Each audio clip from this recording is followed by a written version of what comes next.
নন মুসলিম দেশে জীবিকার উদ্দেশ্যে গিয়ে স্থায়ীভাবে বসবাস করা জায়েজ আছে কিনা। আপনি যদি কোনো নন মুসলিম দেশে জ্ঞান অর্জন করতে যান, পড়ালেখা করতে যান, ব্যবসার কাজে যান, বিশেষ কোনো কাজে যান, সেটা অবশ্যই জায়েজ আছে। যদি কোনো নন মুসলিম দেশে আপনি স্থায়ীভাবে বসবাস করতে যান, তাহলে সেখানে গিয়ে স্থায়ীভাবে বসবাস করা এটা আপনার জন্য জায়েজ হবে তখন যদি আপনার উদ্দেশ্য হয় দ্বীনের দাওয়াত দেওয়া।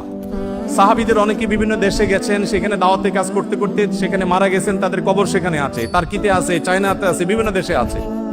তো এখান থেকে বোঝা যায় যে আপনি যদি নন মুসলিম দেশে যান, আপনার মূল উদ্দেশ্য হবে আমি সেখানে গিয়ে আল্লাহর দ্বীনের দাওয়াত দেব মানুষকে। দায়ী হওয়ার যোগ্যতা অর্জন করলেন, দাওয়াতের কাজ করলেন। এই কাজের মাধ্যমে আপনি সেখানে যদি থাকেন, তাহলে থাকাটা শুধু জায়েজ হবে না, মূল উদ্দেশ্য দাওয়াত হলে এই থাকাটা বরং ইবাদত এবং সওয়াবের কাজ হবে ইনশাআল্লাহ।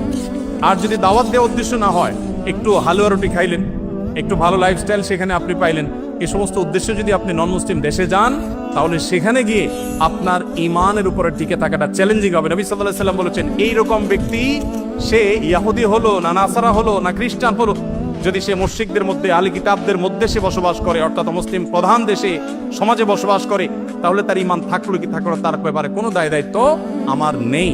আপনারা জানেন, এরকম যারা আছেন তাদের একটা জেনারেশন ধরে রাখতে পারেন, পরের জেনারেশন তারা বেঈমান হয়ে যায় নিজের অজান্তে।